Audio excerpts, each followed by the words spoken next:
ہماری ویڈیوز دیکھنے کے لیے ہمارے چینل صراط جنت کو سبسکرائب کریں۔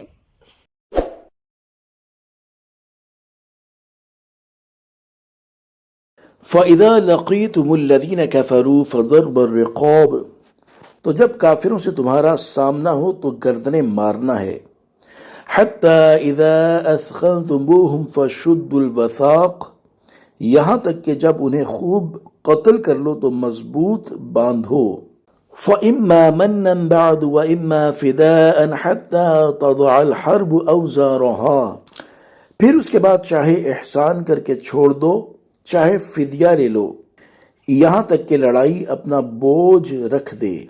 ذالک، بات یہ ہے، وَلَوْ يَشَاءُ اللَّهُ لَانتَصَرَ مِنْهُمْ وَلَكِنْ لِيَبْلُوَ بَعْضَكُمْ بِبَعْضٍ، اور اللہ چاہتا تو آپ ہی ان سے بدلہ لیتا، مگر اس لیے کہ تم میں ایک کو دوسرے سے جانچے۔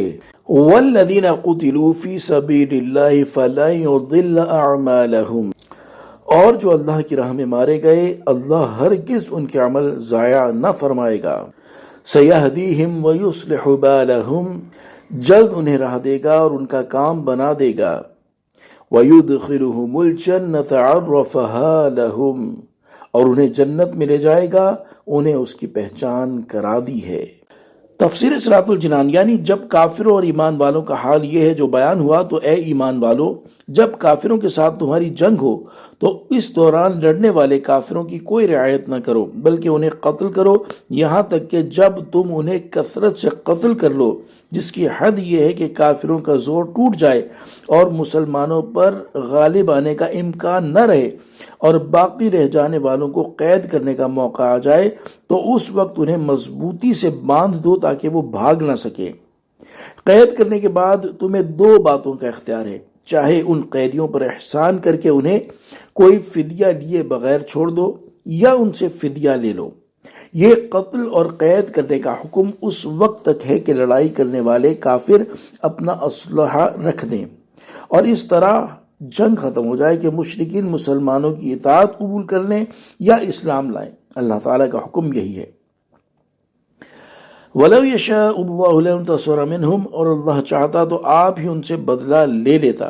یہاں جہاد کا حکم دینے کی حکمت بیان کی جا رہی ہے کہ اگر اللہ تعالیٰ چاہتا تو جنگ کے بغیر ہی کافروں کو زمین میں دھنسا کر یا ان پر پتھر برسا کر یا کسی اور طرح خود ہی ان سے بدلہ لے لیتا، جیسا کہ پچھلی قوموں کے ساتھ ایسا ہو چکا ہے۔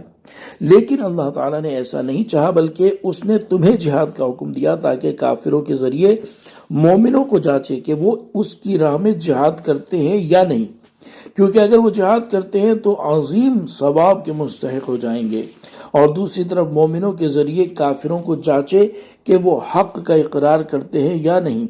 اور اس میں یہ بھی حکمت ہے کہ تمہارے ہاتھوں انہیں کچھ عذاب جلدی پہنچ جائے، اور ان میں سے بعض کافر اس سے نصیحت حاصل کر کے اسلام قبول کر لیں۔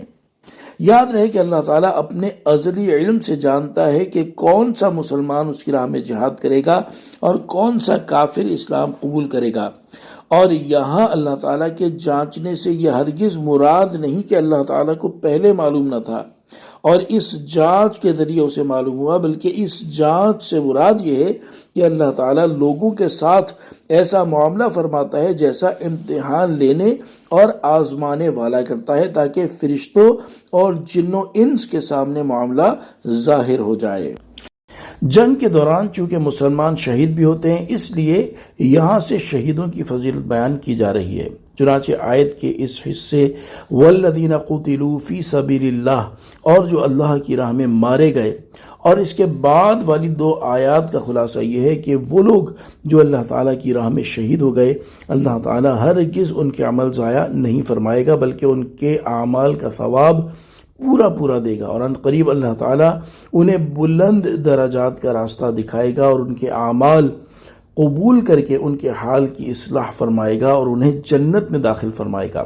اللہ تعالیٰ نے انہیں اس کی پہچان کروا دی تھی، اس لیے وہ جنت کی منازل میں اس ناآشنا کی طرح نہ پہنچیں گے جو کسی مقام پر جاتا ہے تو اسے ہر چیز کے بارے میں دریافت کرنے کی حاجت درپیش ہوتی ہے، بلکہ وہ واقف کاروں کی طرح جنت میں داخل ہوں گے، اپنے منازل اور مساکن پہچانتے ہوں گے، اپنی زوجہ اور خدام کو جانتے ہوں گے، ہر چیز کا مقام ان کے علم میں ہوگا کہ گویا وہ ہمیشہ سے یہیں کے رہنے بسنے والے ہیں۔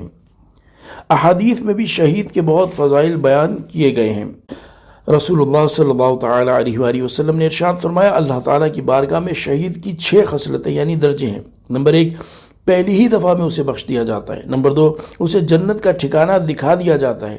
نمبر 3، اسے قبر کے عذاب سے امان دی جاتی ہے اور وہ بڑی گھبراہٹ سے امن میں رہے گا۔ نمبر 4، اس کے سر پر عزت کا تاج رکھا جائے گا جس کا ایک یاقوت دنیا اور دنیا کی چیزوں سے بہتر ہوگا۔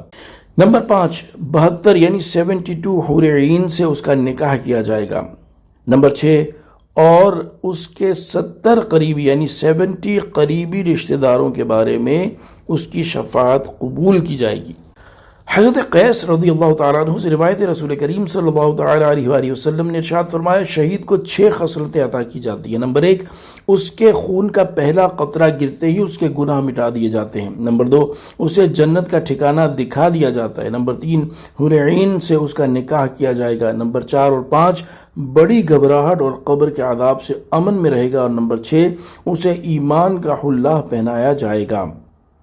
آیت نمبر 6 میں شہید کے بارے میں بیان ہوا کہ اللہ تعالیٰ نے انہیں جنت میں ان کے مقام اور نعمتوں کی پہچان کروا دی تھی، اور حدیث پاک میں عام جنتیوں کے بارے میں بھی اسی طرح کی فضیلت بیان کی گئی ہے، جیسا کہ حضرت ابو سعید خدری رضی اللہ تعالیٰ عنہ سے روایت ہے کہ رسول اللہ صلی اللہ تعالیٰ علیہ وآلہ وسلم نے ارشاد فرمایا، مومنین دوزخ سے نجات پا جائیں گے، جنت اور دوزخ کے درمیان ایک پل ہے، اس پر ان کو روک لیا جائے گا، پھر دنیا میں ان میں سے بعض نے بعض پر جو زیادتی کی ہوگی اس کا ان سے بدلہ لیا جائے گا، حتیٰ کہ وہ بالکل پاک و صاف ہو جائیں گے، تو پھر ان کو جنت میں داخل ہونے کی اجازت دی جائے گی۔ بس اس ذات کی قسم جس کے قبضہ قدرت میں محمد صلی اللہ تعالیٰ علیہ وآلہ وسلم کی جان ہے، ان میں سے ایک شخص جنت میں اپنے ٹھکانے کو دنیا میں اپنے ٹھکانے کی بنسبت زیادہ پہچاننے والا ہوگا۔ صلو علی الحبیب صلی اللہ تعالی علی محمد صلی اللہ تعالی علیہ وآلہ وسلم۔